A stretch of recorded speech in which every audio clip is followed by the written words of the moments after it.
All right, good. So we are going to do International Finance Part 1. These are the learning objectives.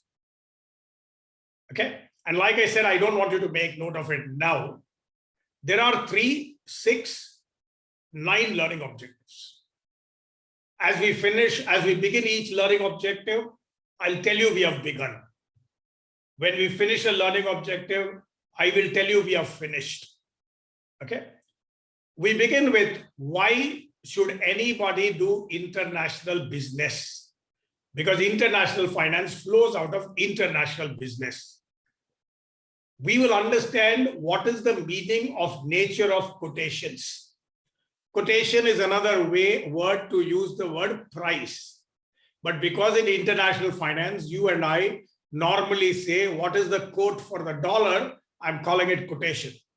Otherwise, if you ask me, I would be very happy telling you that we must know the price of the dollar. Then we will ask ourselves what is meant by bid, ask, spread, and middle rate. Then we'll learn about cross rate and cross multiplication. These 4 are basic. These 4 you need to know to do anything else. These 4 are very easy. You just have to understand them shrewdly. I will try my best to give you as practical an example as is possible for you to pick up. Okay. Then we will do one of the peaches, one of the most important parts of international finance, forward rate. I will introduce you to the idea of what is forward rate. That's the peach part of it. The next 4 are conceptual. They are also important because they tell you why the rates are what they are. They roughly tell you why it is rupees 73 per dollar, why it is not $73 per rupee. That's where interest rate parity theory comes. That's where the arbitrage theory comes. That's where the purchasing power parity theory comes. Once we finish those 3 theories, okay, then we are in a position to understand what drives exchange rate. Then we are in a position to round off and say, hey, look, these are the 6 reasons as to why the dollar is rupees 73 or the pound is rupees 100, etc. All right. Is that understood? Anybody has a question?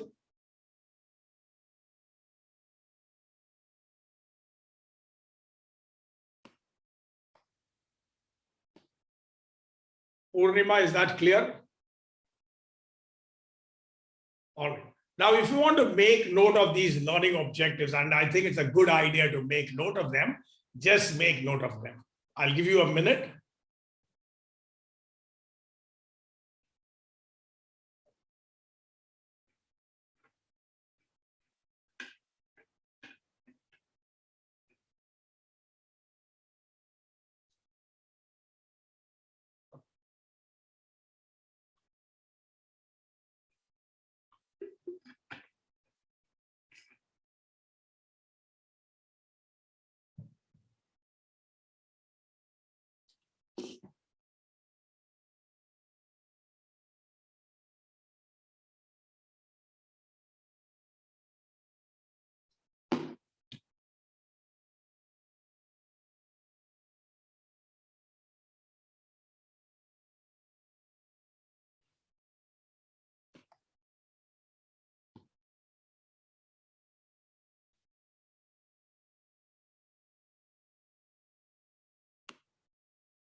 You've been able to complete it? Linto Anthony.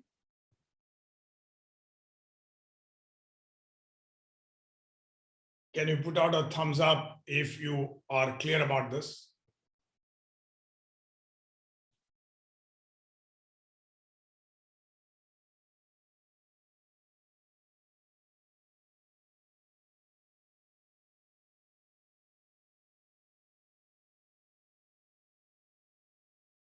Okay, that's good. So we will move on. Okay. I want one of you, any one of you to unmute yourself, okay, and tell us as to why should anybody do international finance? Oh, no, I'm sorry. Why would anybody do international business? Anybody can unmute himself or herself and tell us why do we do international business? Hello, sir. I am Usna. Yeah, Usna. I think international business, there we get more opportunities. Who gets more opportunities to do what? I tell one example. Yes. If I am a manufacturer and I am from India, example, my raw material is A.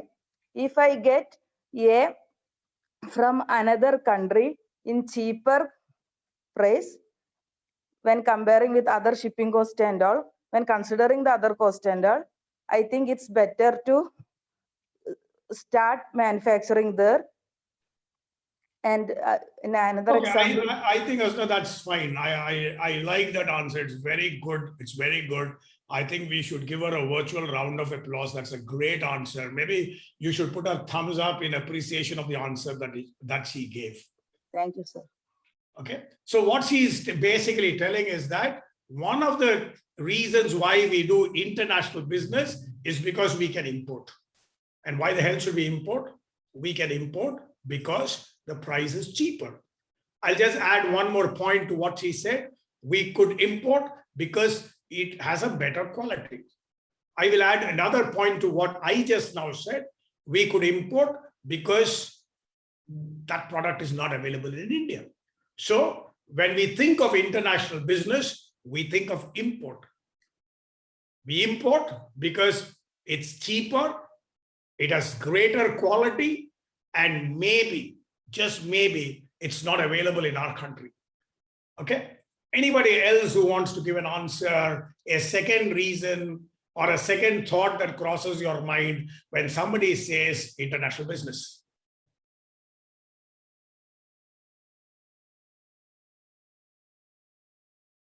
You must volunteer to answer because that's what will make the learning process better. Okay.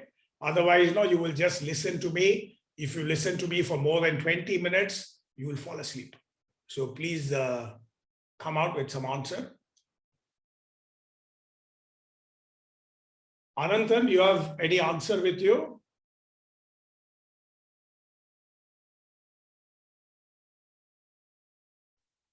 Sir, can I tell one more thing? We will just wait for somebody else to answer, and then you, if nobody answers, then you come in. Sure, sir. Ananthan, you are there? Sir, myself, Sajay. Sajay, go ahead. Okay, sir.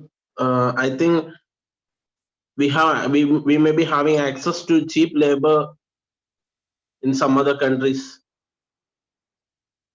No, you put yours. All right. So what will you do with that cheap labor? See, if you are producing in India, we may be experiencing a huge labor cost. Okay. But when we compare with other countries, there we may be available with cheap labor. No, now you are talking about import, or are you talking about something else? No, I'm not talking about import. I'm talking about production in other countries. And all right, okay. I think that's good. Good answer. I'll just modify that to keep it a little simpler. I will say that we want to export. Why do I want to export? Maybe because in my country, the cost of production is less. What he said was a little more advanced. So I'll first stick to regular export. I export because the cost of production in my country is less. I can get a better price internationally. Okay. I also export maybe because I have saturated domestic market. I have sold to whomsoever I can sell. And when you export, the whole world becomes your market.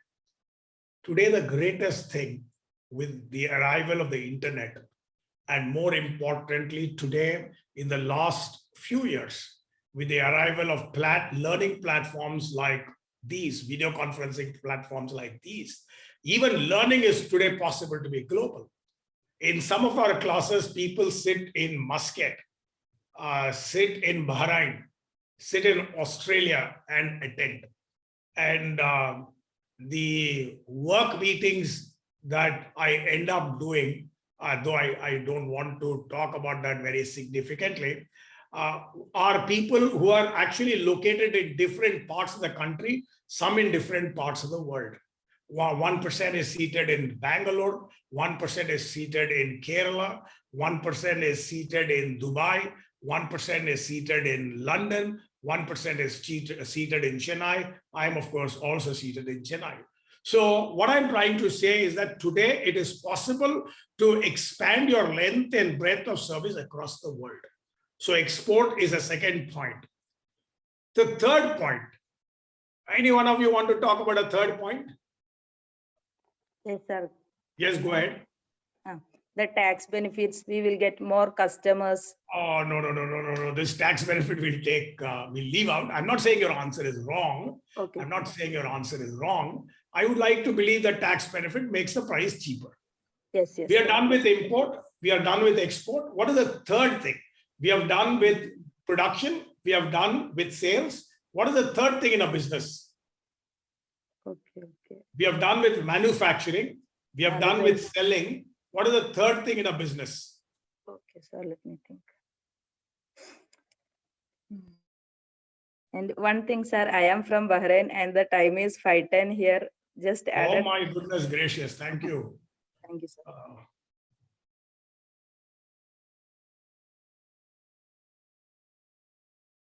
So if she can come in at 4:30 or 4 o'clock, which means that she has to get up at 3 o'clock, I think all of us should come on time. Malikail, Dino Malikail, you would like to give us an answer? All right. The third reason is that I will pick up the tax part that she said, but change it to money. You can raise money in global markets. You can raise money in Japan. Japan, people will be excited if you give them 5% interest or 3% interest. Because in Japan, the interest rates are 1.5%. In some cases, the interest rates are even negative. Okay. So you can raise money globally. You can raise money globally. The fourth and last thing is that we can invest money globally. One of you said that it is cheaper in another part of the world. What you can do is you can take your business, establish it there. So when I think of international business, I think of four things. I think of production, which means import. I think of export. I think of raising money. And I think of investing money. I'll put that out for you. You want to make note of it, you make note of it.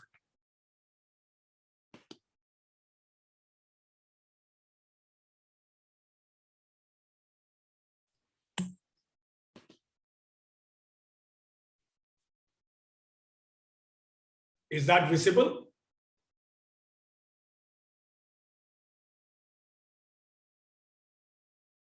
Sharmila, is that visible? Yes, sir.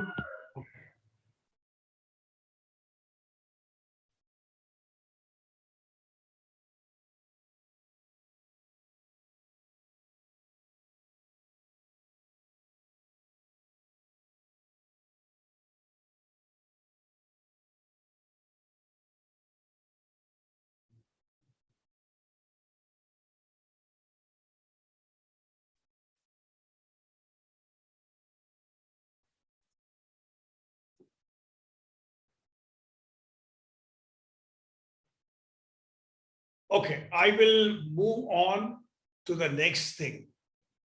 We began with learning objective number 1.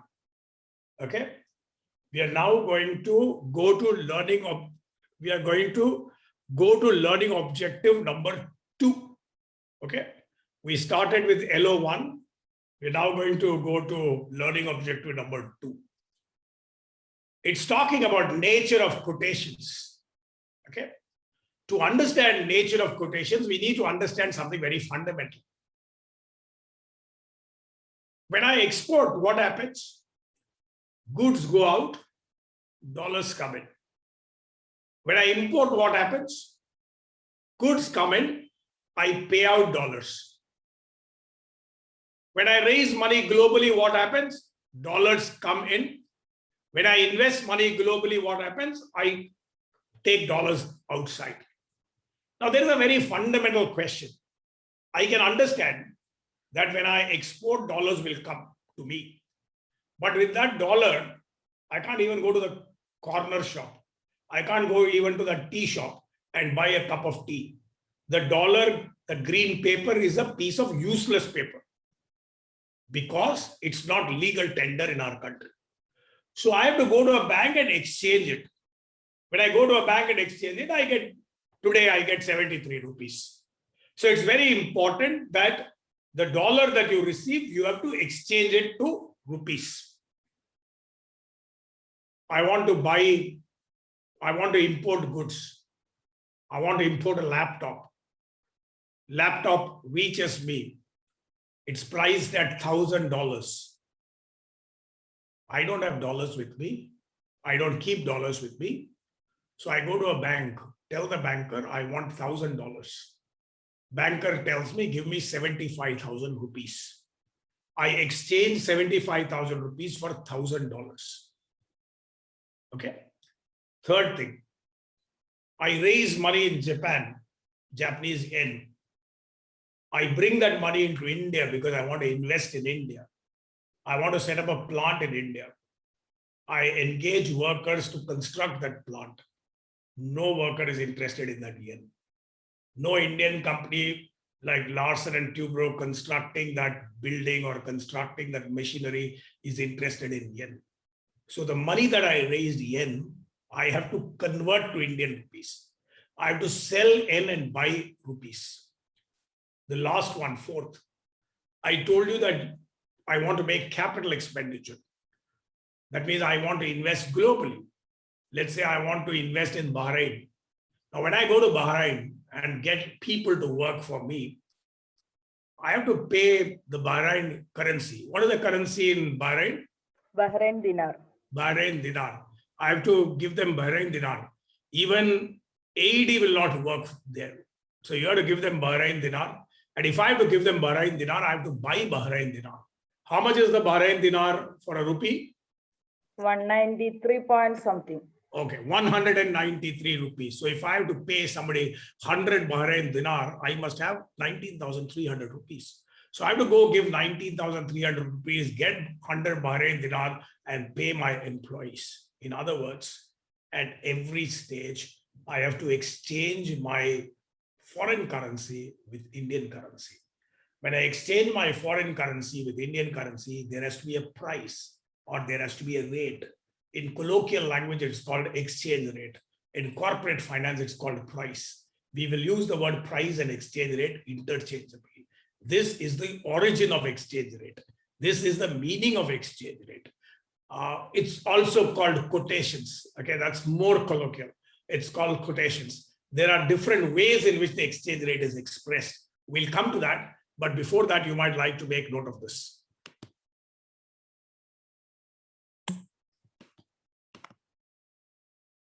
What I explained to you, I put out here. I'll quickly read that out for you. Don't write. I've said that when I export, I receive dollar.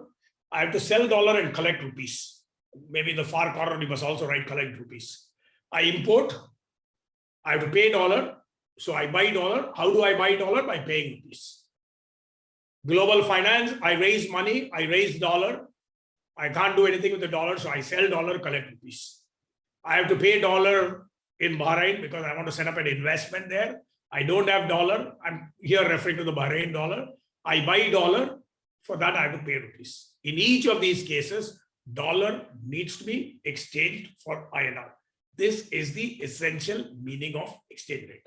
Now you write this in whatever fashion you write it the way it is written, write it in sentences, write it in whatever way it will make it easy for you to later revise. You can even put it out in a chart form. I'll give you 2-3 minutes so that you can think innovatively and write in the way that best suits you.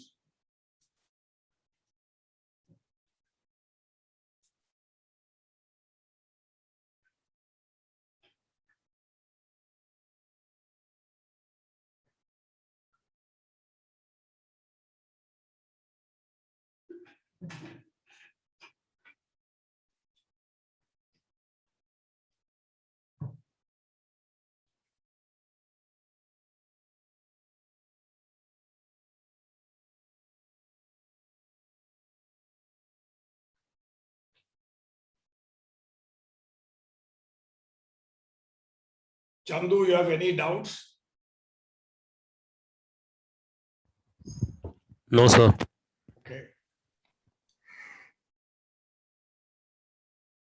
Shweta?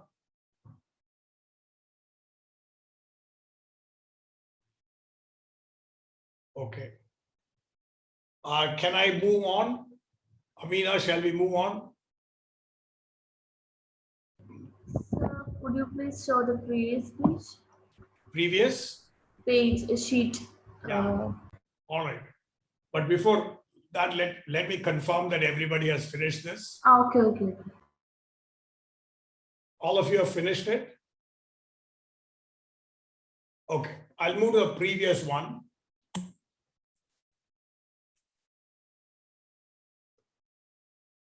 Here we go. Here also, you can write in whatever form you like, a form that aids memory. It could be a chart form. It could be whatever form.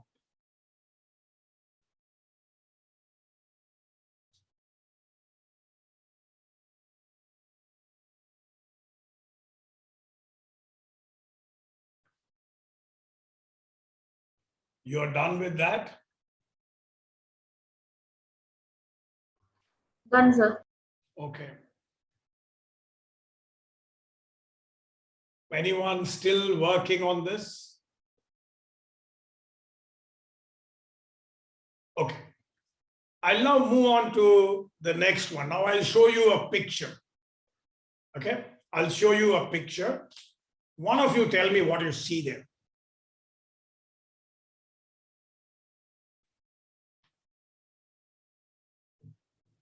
Any one of you tell me, what do you see there? And this is not a trick question, so don't get perturbed.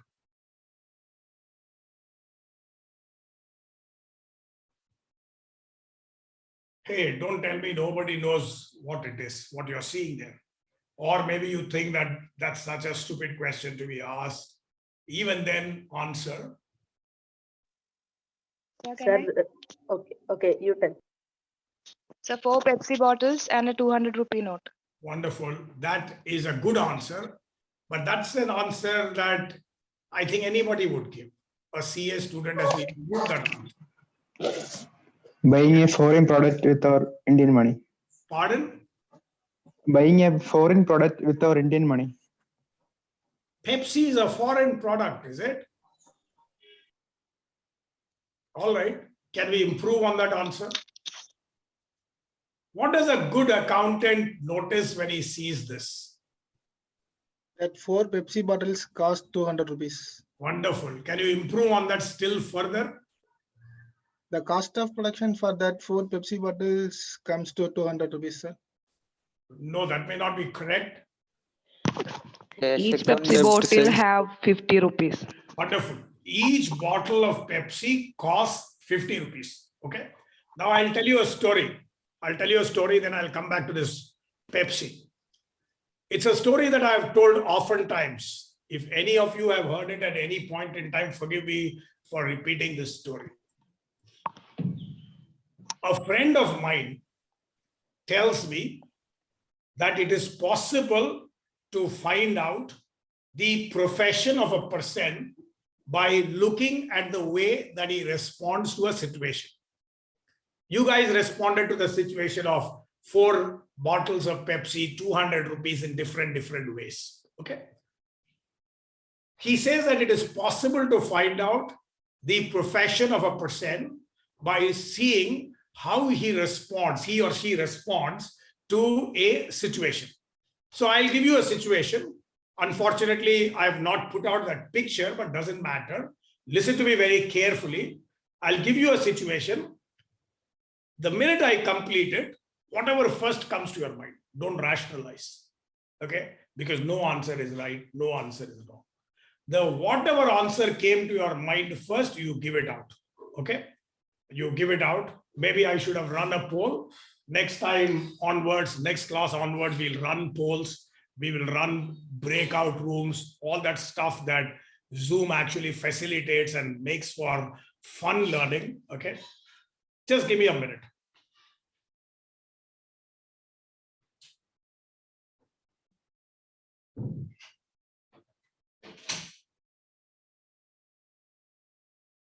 Okay. Now let us say after this class, you step out from your home or from wherever you are watching this. You step out from home, step into the road, and you find a lorry, a truck or a lorry come and hit a Maruti car. Full stop. What came to your mind? I want a few answers.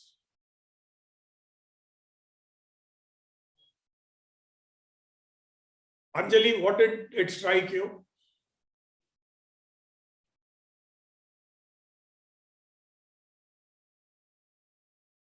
Anybody else? There are no trick questions here. It is just that I want you people to participate so that as we go on, you can ask questions related to the subject. Did anyone got injured? Did anyone get injured? Good. Somebody must even be thinking, what the hell is this? At 7:30 in the morning, this guy is talking about an accident. That's also a thought that can come. But anyway, he said, is anybody injured? Any other answer that came to your mind the moment you saw a lorry or imagined a lorry come and hit a car? That is sand lorry, which is yellow color. Sorry? That is sand carrying lorry, which is yellow color. Okay, so you notice that it's a sand carrying lorry, yellow in color. Good. Anybody else? I want 4 or 5 answers. About the loss of health of people and the monetary losses. Okay, about the accident, the injury that somebody in the car might have faced and therefore might have to be hospitalized. Good. 4th. Sir, a big vehicle and a small vehicle. Big vehicle came and hit a small vehicle. All right, good. Good. All right. Why the accident happens? Why the accident happened? Who came on the right side of the road? Who came on the wrong side of the road? Did these guys have licenses with them, driving license? Why did they actually step out when there was a lockdown? All these could be questions. Good. Now, let me tell you what my friend said. My friend says that when an engineer watches an accident take place, and the first thing that crosses his mind is how many people have been injured, how many people should be rushed to the hospital, then this guy, the engineer, has done no justice to his 4 years of engineering. He says that the first thing that must come to the mind of an engineer is, why did the accident happen? Did the brake fail? Did the clutch not work? He says that is what by training should come to the mind of an engineer. He says that if the first thing that comes to the mind of a medical doctor is, did the brake fail? Did the clutch not work? Then this guy has done no justice to his 5.5 years of medical school. He says that the first thing that should come to the mind of a doctor is, who should get first aid? Who should be rushed to the hospital? Then he says that the first thing, if the first thing that comes to the mind of a person is other things, like, oh, that was a lorry carrying sand. Was it overloaded? Or did this guy have a license? Did he come on the wrong side of the road? Then this person has the trappings or the professional knowledge of a lawyer. He says if the first thing that strikes the lawyer is, no, who should be taken to the hospital? Why did the car fail? Which mechanical defect took place? He says this guy has done no justice to the law profession. It could be the law profession. What I said could also be to the policeman. Okay. And then he says that the first thing that should come to the mind of a cost and management accountant is that the minute he sees that, he says the first thing that should come to his mind is, was this vehicle insured? One of you made that remark indirectly. What is the financial loss? He says if a cost and management accountant, someone who qualifies is CMA, thinks of other things, then he has done no justice to his CMA. And then, no, stupidly, I asked him, what should a chartered accountant think? What would come to the mind of a good professional accountant? I don't know whether he said it in all seriousness or whether he said tongue in cheek. He said the first thing that should come to the mind of a good financial accountant is which account should be debited and which account should be credited. What I'm trying to indicate to you is that each person is trained in a certain way to think. No answer is right, no answer is wrong. Many of these are perceptions that we carry.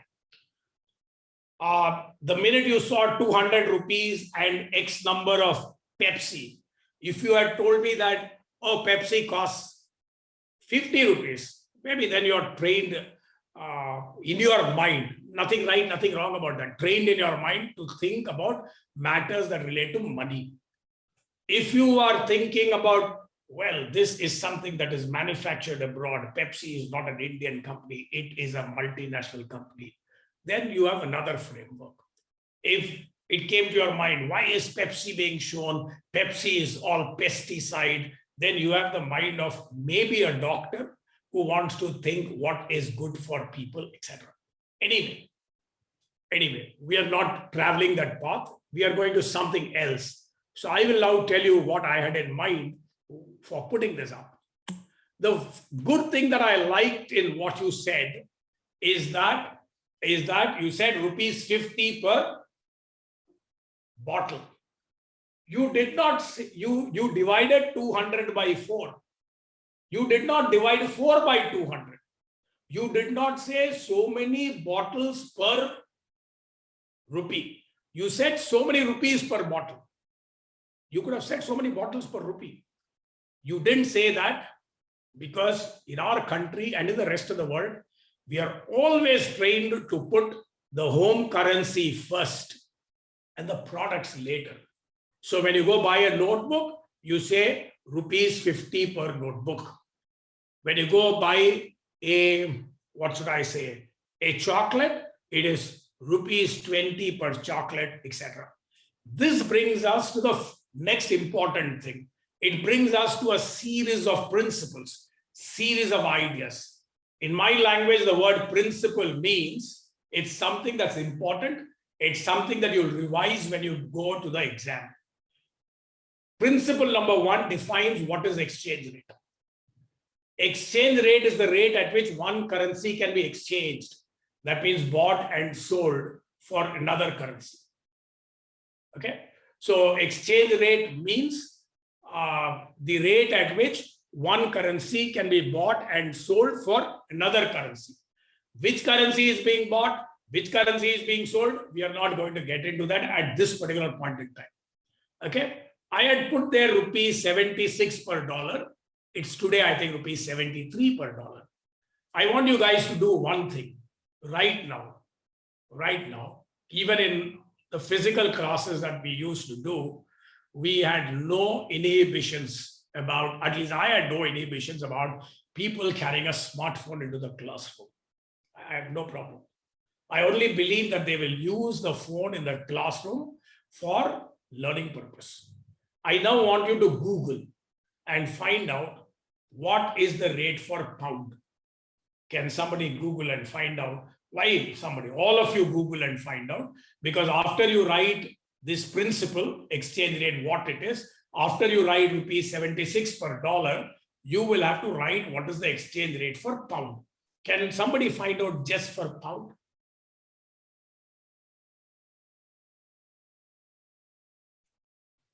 Somebody who's not given an answer earlier. Please 103. 103 is pound. All right. Now I'm going to put this out. What you want to write, you write. Principle number 1, exchange rate is the rate at which one currency can be bought and sold for another. Rupees 76, or if it is today 73, right? 73 is the exchange rate between rupees and dollar. And then for 3 other currencies, yen, euro, and pound. Because yen, euro, pound, dollar, rupees. There is something common to these 5. What is that? Sri Lakshmi, can you tell us what is common to these 5 currencies? Yen, euro, pound, dollars.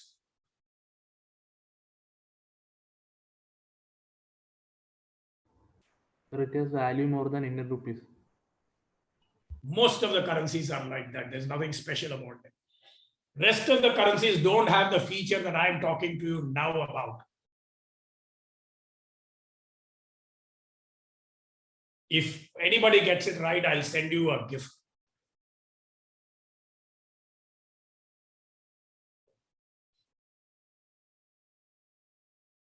Anne-Marie, can you tell us what is the similarity amongst these 5 currencies? If you watch the screen closely, you will find out.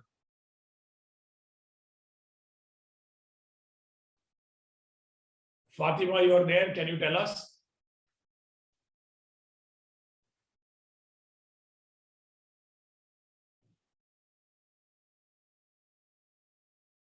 All right. These are the only 5 currencies in the world that have symbol. Pound, dollar, yen, euro, and INR. They are the only currencies in the world that have symbol. Now go ahead and make note of this. Write the exchange rate for yen, for euro, for pound, and then you will find something very, very interesting. And that interesting thing is what we will discuss. Okay. So I want you to find out. Please go ahead and do that.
Hi, you guys have done?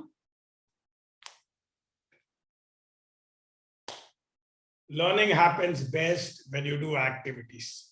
Otherwise, it becomes very passive. Who's found out the price for yen?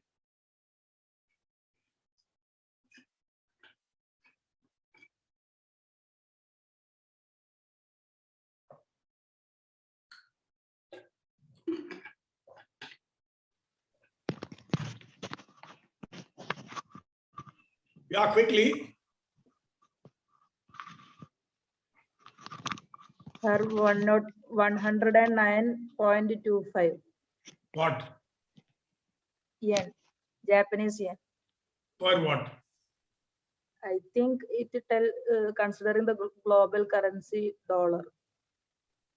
No, I want yen per rupee. I'm not interested in Sorry. Sorry, sir. Sorry? 1.5. Point 1.5. 1.5 yen per rupee, is it? Yes. The 0.67. 0.67. You have to Google and find out. 0.67, sir. 0.67, I think might be right. Okay, It's 0.67. 0.67. I think 1.5 is the inverse of 0.67. I don't want you to find like that. You just Google straight and get exchange rate between rupees and yen. And sometime today, instead of just Googling for a rate, find out what link. Okay, by Googling, find out what link gives you exchange rates, all exchange rates in one place. Find that, keep that with you, because when you in your office work on assignments that involve finance, like for example, it can involve valuation. Like for example, it can involve preparing a project report. This will be pretty useful. All right, what is rupees per euro? 88.72. 88.72. Anybody getting a different answer? Okay. What is rupees per pound? 103.16. 103.16. Good. So you have these four rates, put down those rates, write also the source from where you have got it. Although I do know today's source is unimportant thanks to Professor Google, but nevertheless, for your learning, do that. Okay, I'm going to move on. I'm going to go to principle number 2. Okay, principle number 2, we are going to say that there are 3 types of exchange rates. 3 ways in which exchange rates are explained. Okay, type number 1 is direct quote versus indirect quote. This is very simple. When you told rupees 50 per Coke, that was a direct quote for Coke. Direct quote means home currency comes first. All the 4 prices that you wrote in principle number 1 example, they were all direct quotes because you wrote home currency first, foreign currency next.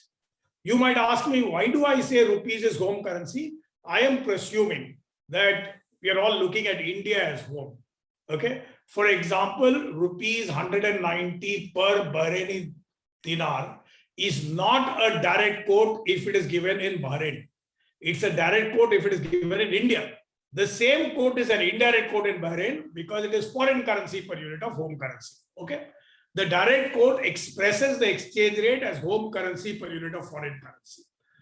What is important here is where is the quote given, not for whom it is given. Suppose Barack Obama walks into a bank in India and he asks for a quote for the dollar.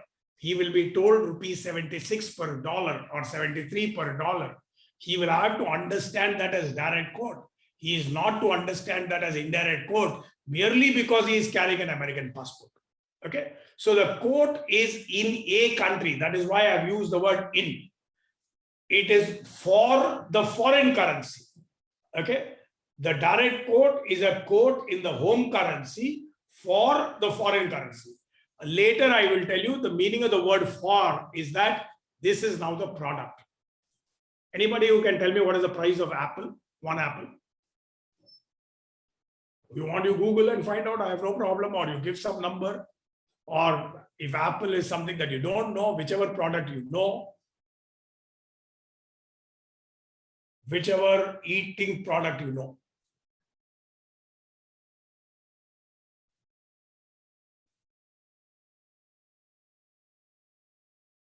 What you don't know? Come on, yeah, I can't believe that. Generally, lots of people give their answer. So you too should give. All right, let us say it is 20 rupees per apple. So apple becomes a product. Rupees becomes a price. Okay. So there are 2 types of, in type 1, there are 2 classifications of quote. One is direct quote, the other is indirect quote. Just make note of this, I'll join you.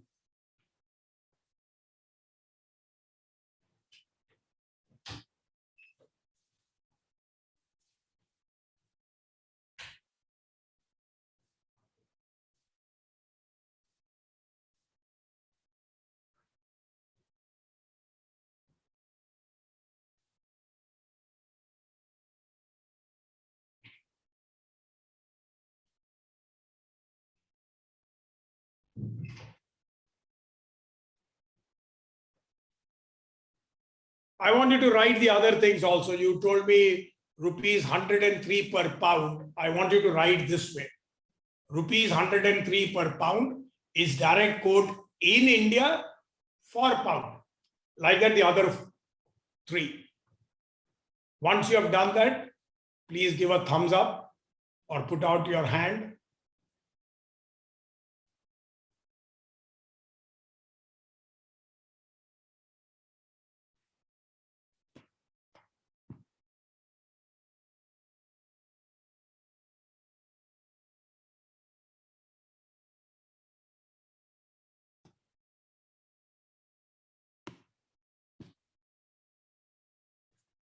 I'm going to stop sharing the screen. You are going to write the other ones. Okay.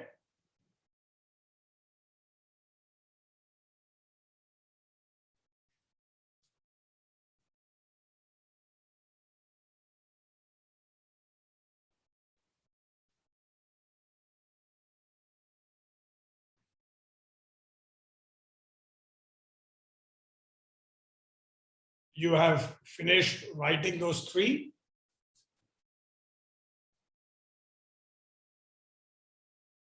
Okay, Chandru. Okay, Ashik.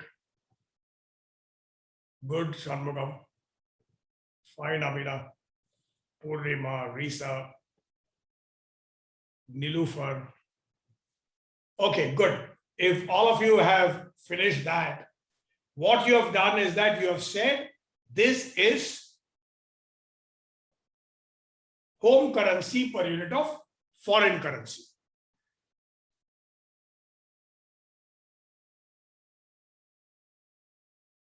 What you have said is that this is home currency per unit of foreign currency.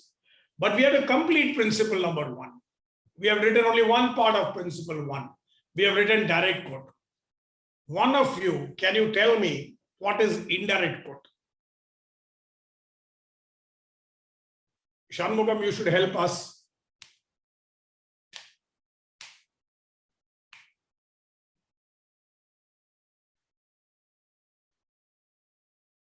All right. I'll go ahead and put out.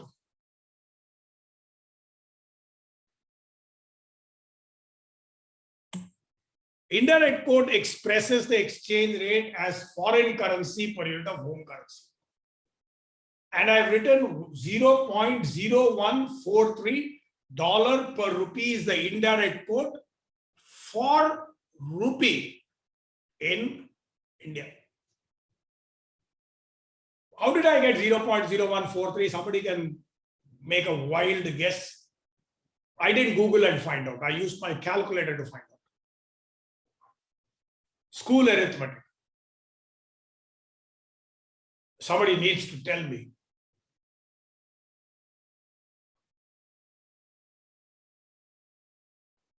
Who's going to be first off the mark? Purnima?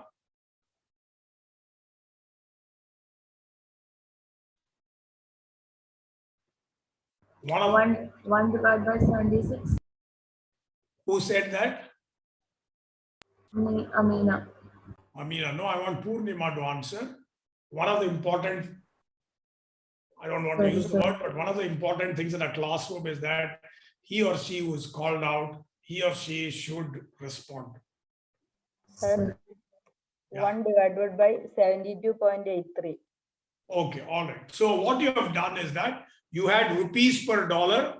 You took the inverse of that and got dollar per rupee, just like in school arithmetic, where 100 rupees 5 chocolates means 20 rupees per chocolate, or 1 by 20 is chocolate per rupee. Okay. Now, it says for rupee in India. That means here, I will tell you that now, but I'll come to that in detail later. Here, the product is rupees. The Coke is rupees. The apple is rupees, whereas the price is dollar. So later we will say, though I don't want you to ultimately learn like that, that in a direct quote, home currency is the price, foreign currency is the product. In an indirect quote, foreign currency is the price, home currency is the product. We'll come to that. Right now, we'll just understand that the indirect quote expresses the exchange rate as foreign currency per unit of home currency. And if you divide 1 by the direct quote, you will get the indirect quote, but you have to be careful. The second currency is the product. The first currency is the price. Can you make note of this and also write for those 3 other exchange rates that you had found out? I want you to now put yen per rupee. I want you to now put pound per dollar. I want you to now put euro per rupee. A pound per rupee and then euro per rupee. Please go ahead and complete it. Could you tell once again the 4 examples we need to compute?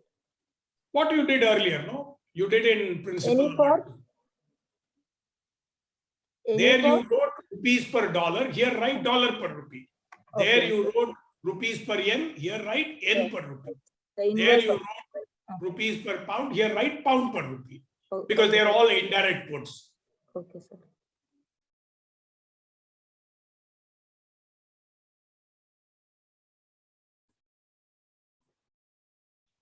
You have done? I'm now going to summarize. We are almost done with the first type of quotation, direct quote. Direct quote is home currency per unit of foreign currency. Very, very simple. Indirect quote is foreign currency per unit of home currency. Though I have not formally expressed it, I will express it now that in a direct quote, the quotation is for the foreign currency. That means the foreign currency is the product. That means foreign currency is the Coke. In an indirect quote, the quotation is for the home currency. That means the home currency is the product. The foreign currency is the price. It's very easy to remember. In any quotation for that matter, whether it is a direct quote or an indirect quote, first currency is the price, second currency is the product. Just complete that. Logic, School of Management.